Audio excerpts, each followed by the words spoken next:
today we are interviewing Melanie Stoudt. Melanie is a LPC and a certified EMDR therapist and approved consultant through MDR. I've known Melanie for several years. I have consulted her on difficult, complex cases. Trust her clinical judgment. She's, I would say, one of the most advanced therapists that I know in terms of treating trauma. We're going to start with just the basic question of what does trauma mean to you? Well, in, a little bit of preparation for this interview, I was looking up, all right, what is the definition of trauma? Because it really is used in a lot of different ways. And it was interesting to me that it comes from the Greek word wound.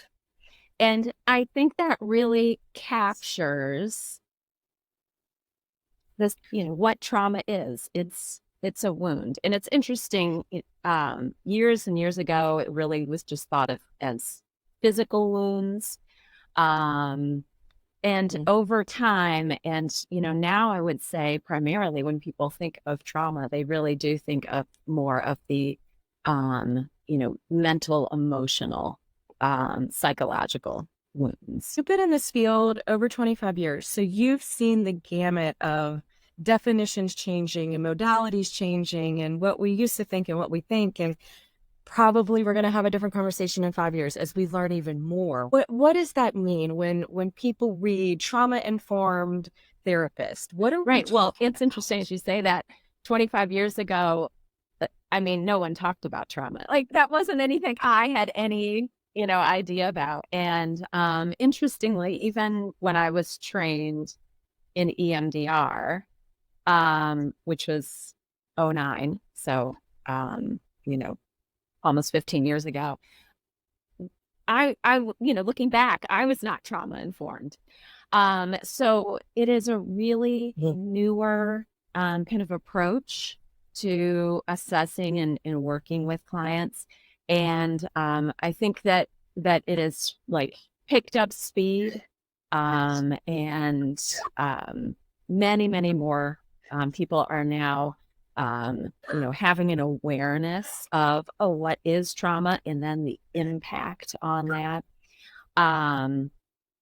But trauma informed really comes from this place of being able to, look through that lens of what is the wound, because every individual will experience an event in different ways. And so it really is being able to, meet someone where they're at and being able to really be curious and understand how they have, been impacted by the experiences in their lives. So how does somebody know, if this is healed trauma versus unhealed trauma? How does it manifest in a person? So, it's interesting. So really, it is subjective, right? I'll often say to my clients, you are the expert of you. Really trusting that as someone, comes into, to, work with myself or other therapists, trusting the client, they're the expert of themselves. So is, again, if we, can use that word wound, it's such a, common, concept. If we do have that physical wound, is it healed? Right. When you push on it, does it hurt? Is it bleeding? Is it, still need a Band-Aid on it?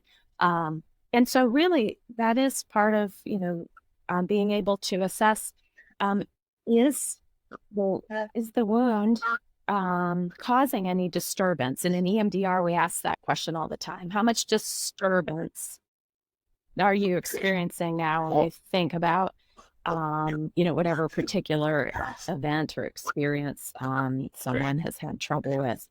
And that's subjective. It's based on someone's own ability to be aware and notice how they're feeling about something. Okay. So you would say if that wound, and I love that word, we can all relate to emotional wound, right? So, and people have asked me, like, if I was abused in childhood, should I be having therapy? And my answer is often that. Is it bothering you? Is it disturbing you? Is it impacting your daily life? Because if not, I'm not sure I would go dig it up. What do you think, Melanie? Do you think that maybe it's suppressed or repressed? You know what I mean? Like, how would someone really know? Absolutely. So that is a very good question. And sometimes it's not so black and white. You're not able to just so readily, assess it. But just to keep it simple, it is just as you're saying, it really is trying to help the client notice, well, is this in the way, in your daily functioning?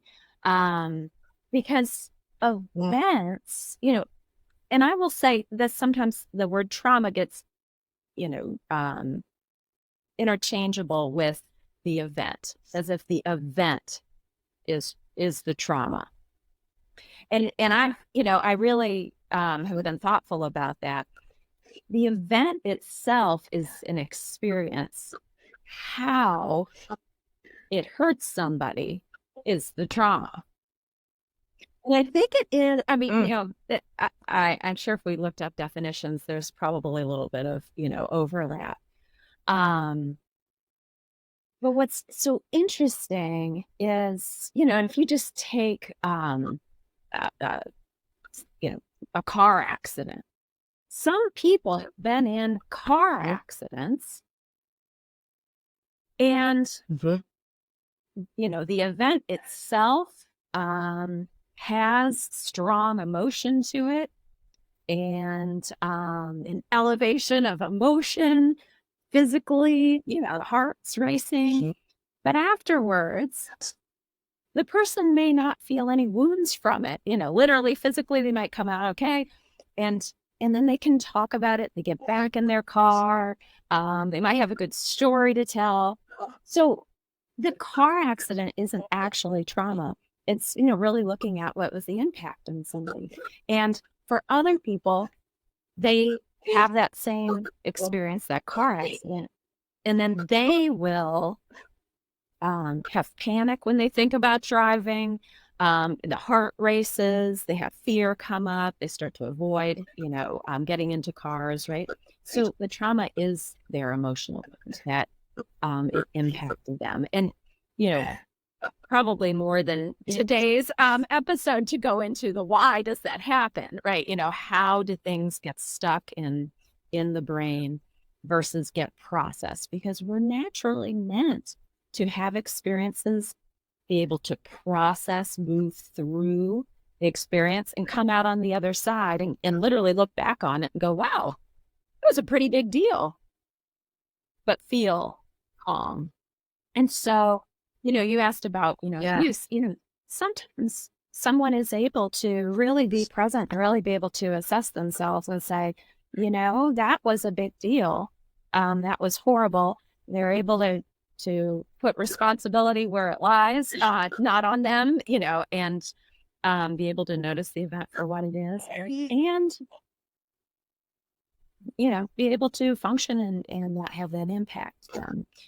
So we really are trying to assess what's been processed because that's what we try to do in therapy is have someone come out on the other side of it and not have that disturbance stay stuck. Yeah, absolutely. So when I love that you kind of differentiate a little bit that the same event could happen to multiple people and one may walk away traumatized and the other, it's just a trauma event, maybe, or whatever word you want to use. What are protective factors? Like, what are the protective factors or the reasons that would happen? So, I mean, that's a complex question. And I would say if we just really are honest, sometimes we don't know. A lot of it may be theorized. What we do have an understanding that in very early development. And really, we can go back to development before we're born, and then in those early years, those preverbal, years of development, where, our brain is really building up the foundation of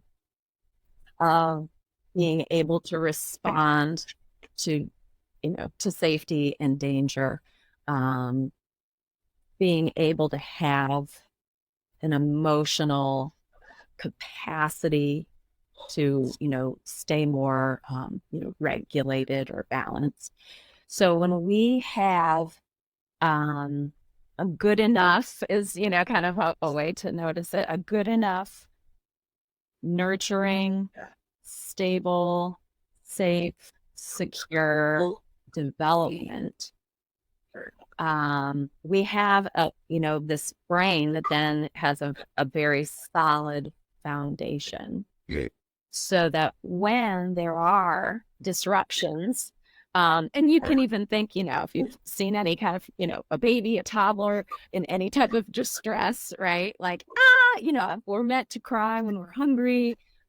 We're meant to, start sobbing when we fall. That's a disruption. If there is a solid, secure foundation, being hungry, falling and, getting a gash in your arm, we're going to be able to recover from it. So, as opposed to someone that has very, what's called insecure, people are familiar with, the term attachment, that is, insecure attachment, not feeling safe. It's really the brain not responding as if we're safe. That is going to put someone at risk then to have an event be traumatic, right? Be wounding. And so, over the years, if there is more chaos, less stability, more insecurity, and or actual danger, that can have a pretty profound impact on someone years down the road, being in the car accident and not, the brain not being able to move through that event in a way. That has come out in both of the other two areas with trauma, which I think is an interesting point, that most of us agree that early attachment wounding is a precursor to whether someone may develop PTSD or dissociative disorders, and the linkage between the two. So wouldn't attachment be part of the healing? Yes. So let me come back to that question, and just to clarify, because I think it is, again, we're, just every day, right? Learning and trying to understand how all this links together.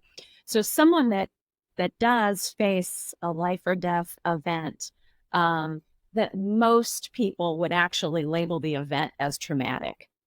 They're in war and their platoon gets blown up, right? They are kidnapped. Of course, that's traumatic. And just like you say, there doesn't have to be, an assumption that they have any early trauma. That in and of itself can disrupt how the brain is able to move through the event. But we do differentiate that as more of a simple trauma, and PTSD, absolutely can result. The good news, so to speak, is it doesn't seem to generalize to all aspects of our daily functioning, but really is kind of that classic. You hear the loud noise, and you're jumping under the table. And again, the good news is, with, appropriate therapy, right? Therapy that's really targeted to reprocessing that trauma, which there's several out there, EMDR is one of those. That person's going to be able to move through that much more easily because they do have that more stable foundation. I always like to, let people know, there isn't something wrong with you. if, something happens and you're like, I've been fine. What's wrong with me now? Something did happen that was a life threat. Okay, but back to your question, what do we do with early attachment? Again, good news. There's been a lot of advancement on, and I'm going to speak specifically, the EMDR field, of being able to work with the brain, and it's really through the body. Many people are familiar with the book, The Body Keeps the Score. It was a bestseller. And basically it's about, yes, our body, how our bodies respond to, they're connected to the nervous system, which connects to the brain. We don't have to have memory because, before 3 years old, there's very little, if any, actual like memory, because that part of our brain wasn't developed, to be able to process those early pre-verbal and again, even pre-birth attachment wounds. My training really goes to being able to hone into how the body is responding and then how the emotions respond to be able to process and heal. And it's really through kind of what's called a repair what we didn't have because attachment wounds are mostly about what didn't happen. Sometimes what did happen, but it's often what didn't happen. So that repair of kind of being able to pretty cool heal ourselves with what we can get at the time. Yep.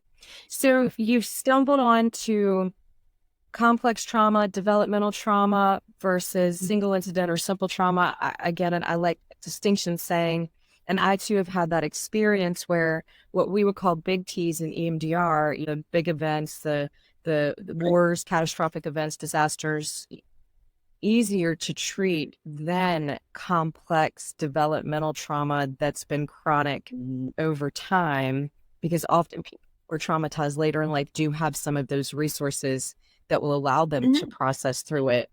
But there's a difference when we treat people who have complex trauma. And that's also another word I think is kind of newer to the scene, and the, I see and all that as CPTSD. So complex trauma, attachment trauma, what does it mean? So again, it's interesting. That's also has a few different definitions that are out there, but basically complex trauma, for the most part, begins in earlier development or in childhood.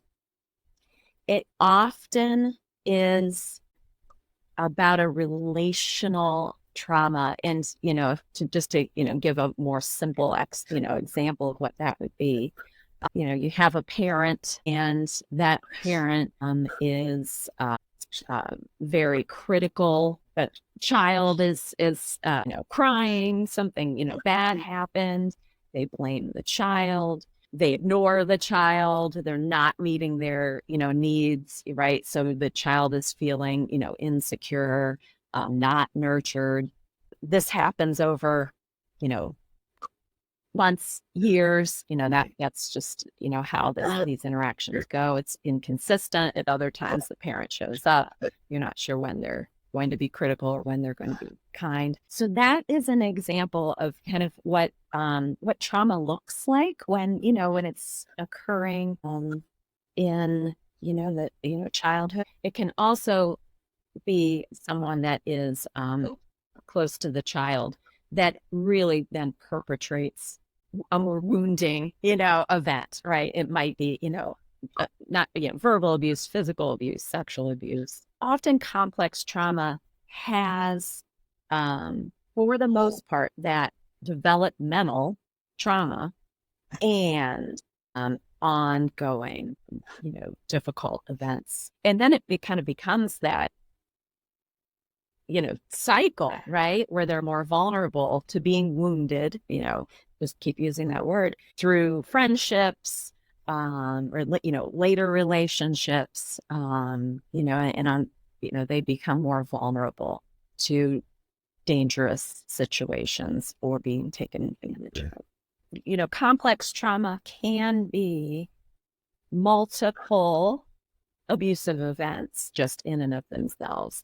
But most of the time they have this relational component. Many clients that have had the neglect trauma or emotional trauma haven't really been validated that it's trauma, because it isn't this thing they can touch. It's more of an unmet need. It's more of something that did not happen.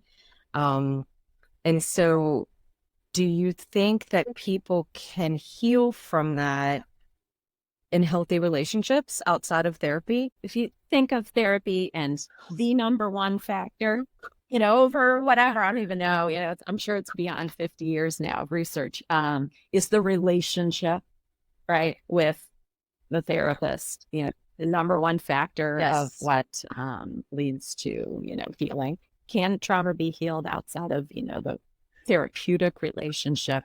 Sure.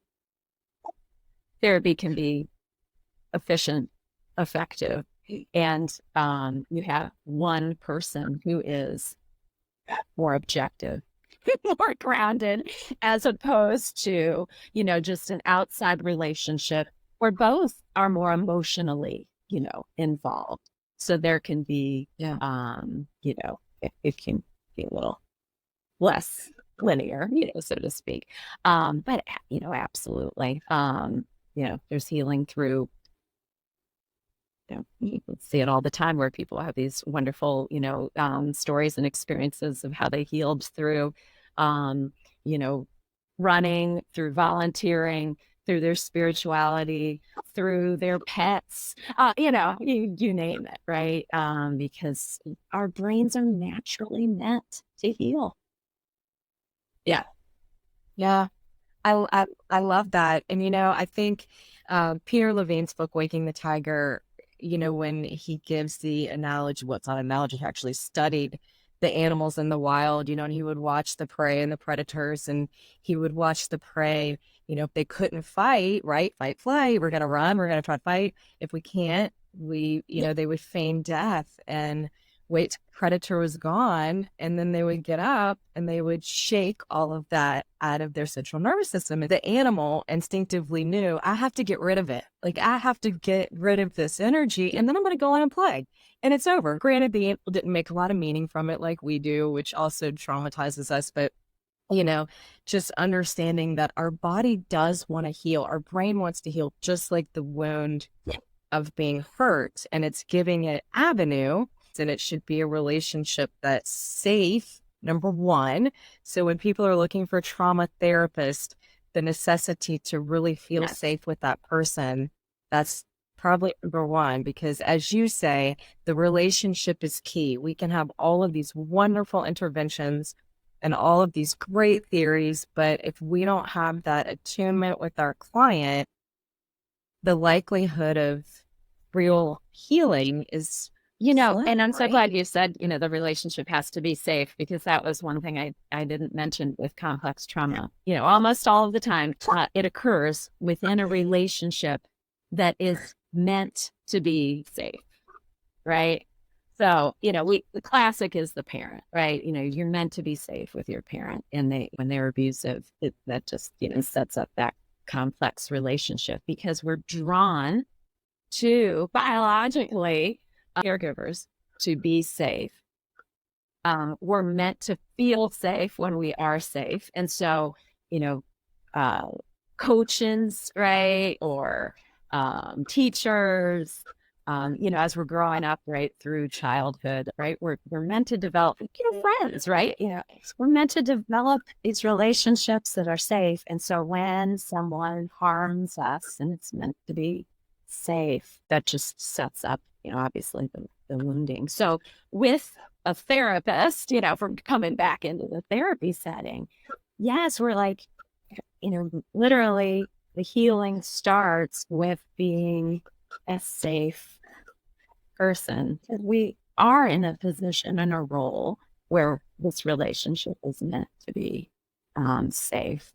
And that in and of itself is foundational for healing. Yeah. Yeah, and even in what you just said, I think it's important to also recognize who the abuser was matters in terms of, was it somebody you trusted, parent, a grandparent, an uncle, whatever, a babysitter, um, or was it the mailman or mugged on the street by somebody you didn't know? That matters. Why? So, I like to say it can, because as are saying, it matters, right? The person, that you have entrusted, or just naturally, they're meant to be safe. If you're dependent on them for your survival, they're meant to be safe. Or if you've developed a relationship of trusting them, they're meant to be safe.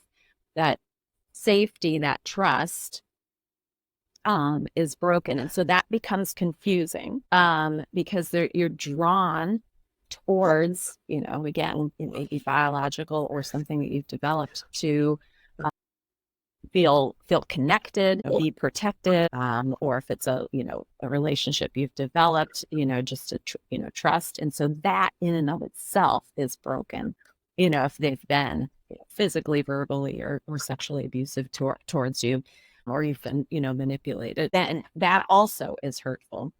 If you don't have a relationship, like if it's a stranger, it is less about that particular person harming you, but more just feeling safe in the world. We're meant to feel safe when we are safe, and that we're meant to, what we were talking about earlier, we see it in the, with animals in the wild all the time, until you're not, until the lion comes, until something happens, when it's a stranger, that breaks into your house, or that assaults you. What gets damaged then is your safety, just more in the world, as opposed to the particular individual. I thought when I first started doing trauma work, particularly treating women with sexual abuse, that it's going to hear a lot about the details of the sexual abuse. It's like, am I going to hear the details? That's Right. not always the trauma, and I found that, the trauma is often the betrayal and the breaking of trust. And it really showed me that it's that level of trauma does so impact a person's ability to trust, I'd say anyone, but trust the world if the people that I love weren't trustworthy. And as you kind of sets us up to seek relationships that mimic that, people often ask that, why would we do that? Why, if we have experienced that, are we a little bit more likely to seek or stay in destructive relationships? So sometimes I like to think of that as, it can get tricky when it's, kind of that, that as if the person is seeking that, as opposed to they're more vulnerable to that, unsafe, or, relation. If somebody has, experienced safe people being abusive towards them, their nervous system is more vulnerable. It's less able to send accurate signals about safety or danger. And so someone from the outside, it's like, if you think about their little neurons, going off, really can more easily, more readily step into a relationship with someone that's vulnerable. And at that point, there's a lot of confusion, that takes place within the brain, because that then gets activated as, oh, somebody that is, meant to be trusting, gets activated with that need to connect, that drive to be loved. And so the seeking is often our natural, want to connect to someone, to be loved, feel important. But there's no more protective, or the protective factors are are way decreased as far as listening to the red flags. That, oh no, this person may not be safe. This person is not treating me nicely.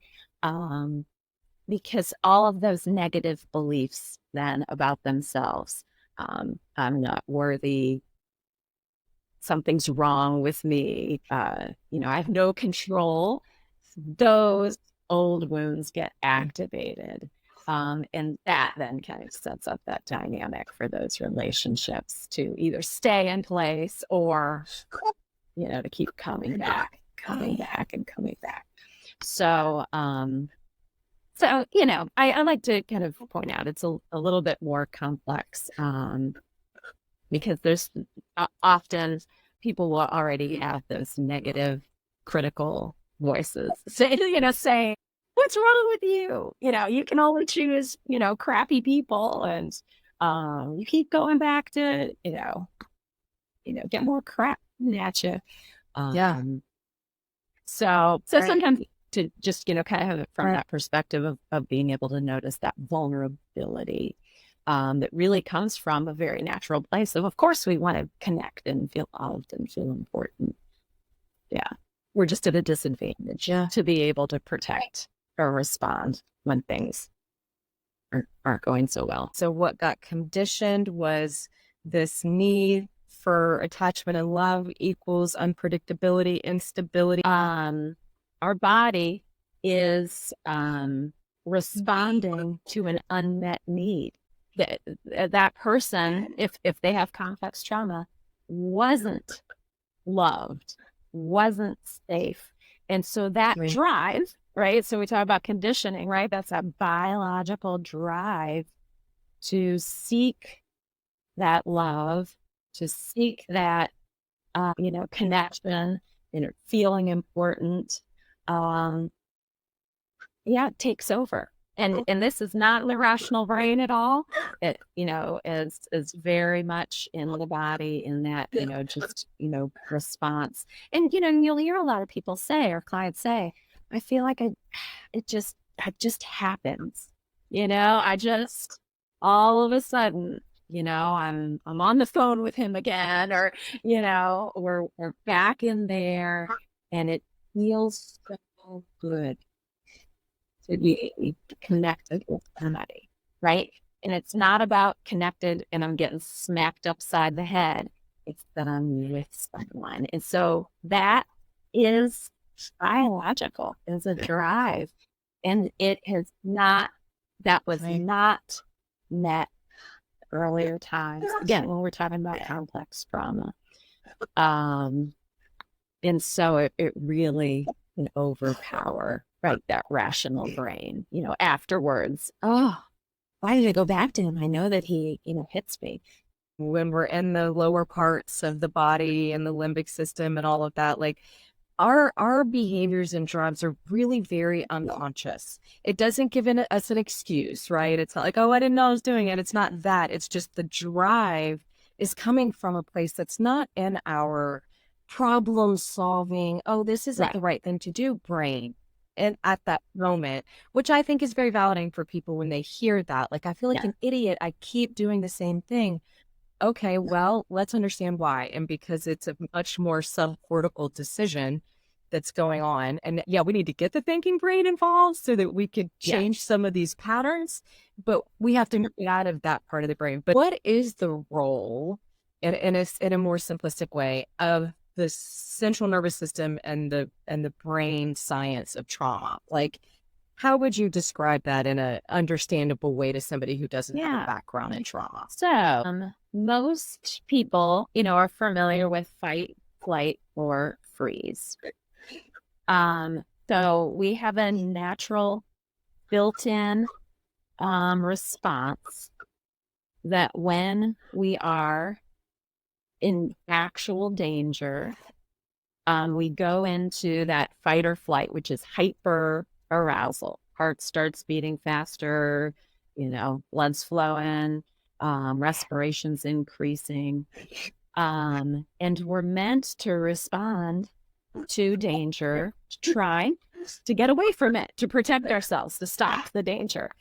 And if we are overwhelmed or trapped, our brain has built in, it will shut us down and freeze, which you talked about earlier with, the animals, we collapse. It's meant to, last resort, try to save our lives when we're really in life threat, because, in the animal kingdom, lions don't eat dead meat, right? So, we freeze, the animal conks out, the lion goes away, and boom, right, we're back. So with trauma, when the nervous system is responding, to an event that is dangerous and or life threat, in EMDR, we like to use the word stuck. That emotional and physiological, those responses, engage in the brain, that thinking part of our brain. If you do the brain scan, it really, gets, dimmer switch goes on. We get through the event and survive, and the thinking part of our brain, comes back on.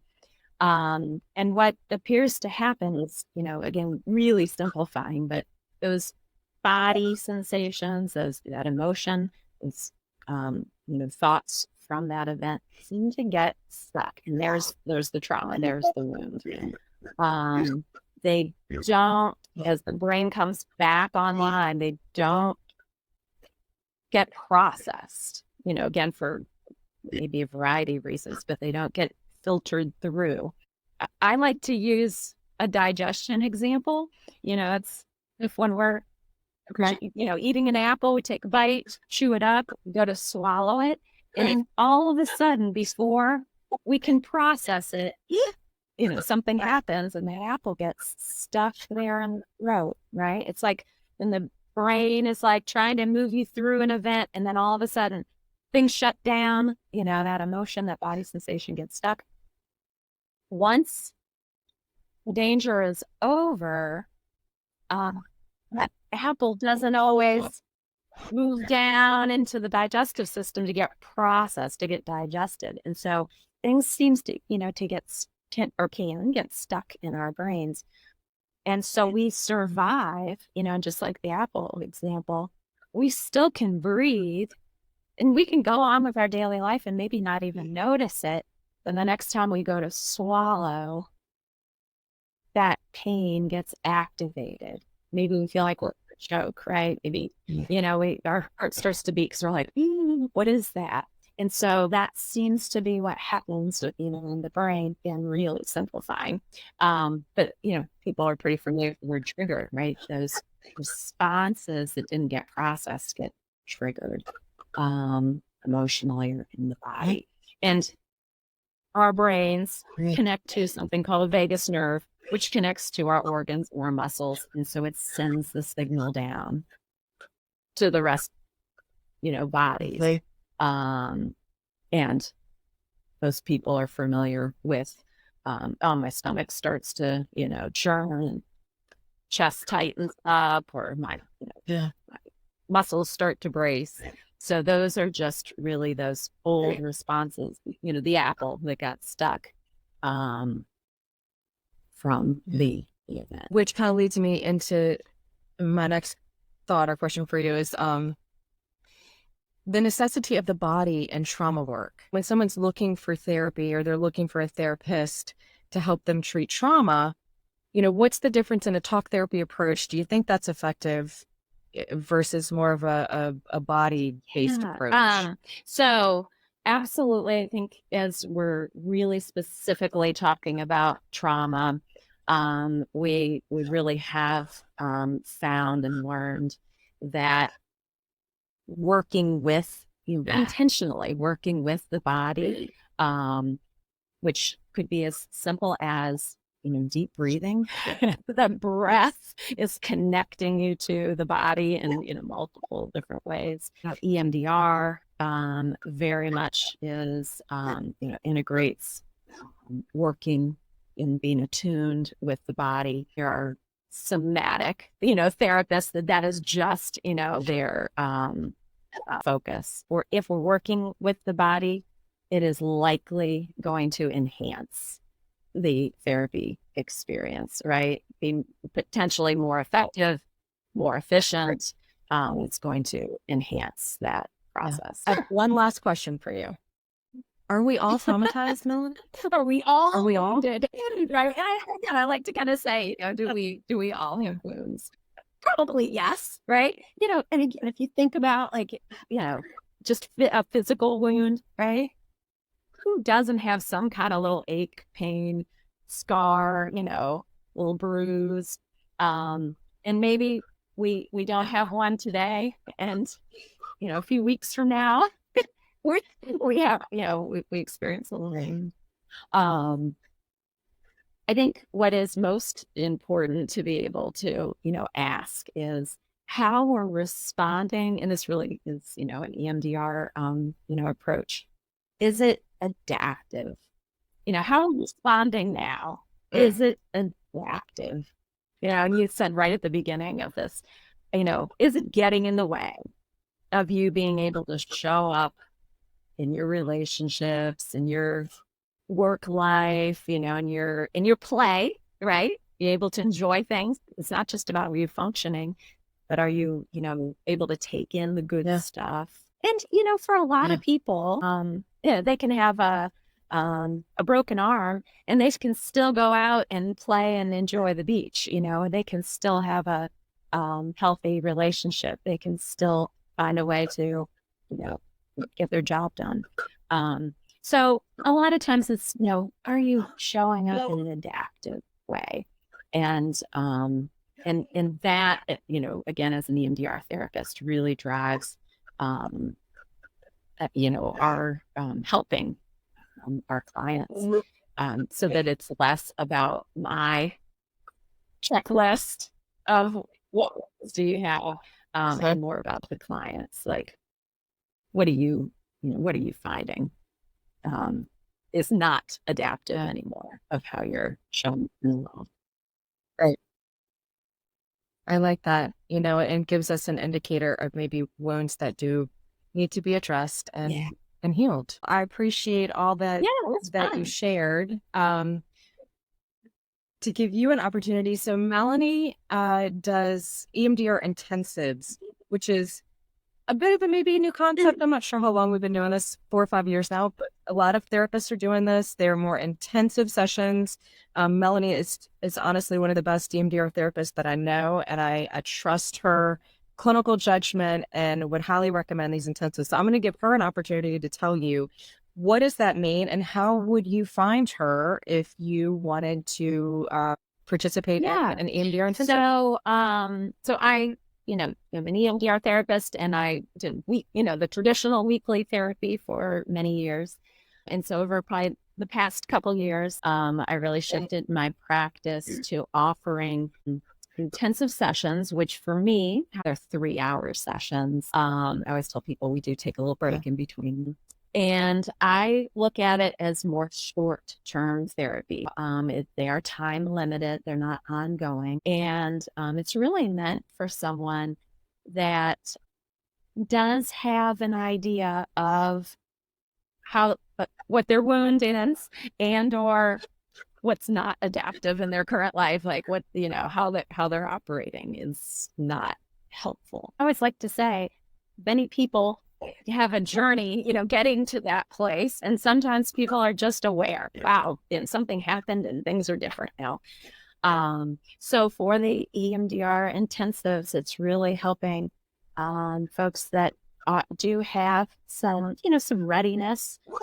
It's some idea of what isn't working so well, what needs some healing. Typically, I use EMDR to help somebody be able to process and move through those wounds. And sometimes when it's, a complex, trauma, we may be just doing an aspect or a piece of the work, because as we've been talking about today, there may be, several levels, but it can really be a relief and give someone some more freedom to be able to move, in their current life when you can get, a piece of the work done.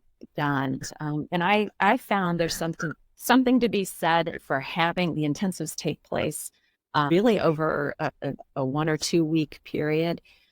So in some ways, I like to say, you're setting some of your life aside, and really focusing in on moving through what's been stuck. So for some people, that really fits with what they're ready for, rather than just taking little bits, over many months time. And for other people, they actually get to what they need to because they're we're all in. We're just working through these longer sessions, so it allows them to more safely, talk about safety, safely move in and have the time and space to really move through what's been so challenging to do. So yeah, my website, Melanie M. Stoudt, LPC.com is where I have that information about the intensives. And there is a screening questionnaire that if you're interested, you can fill out, and then I follow up with you from there. So thank you again, Melanie, for being part of this. I hope to do this again, because you also do a lot of work with dissociative disorders, thing that have a lot of interest in. So hopefully we will get to talk a little more in depth about dissociation and how that's treated effectively. But anyway, thank you so much, and I appreciate you and here to help our community and all your intensives. You're welcome. So, Thank you, Melanie. Take care. Bye-bye.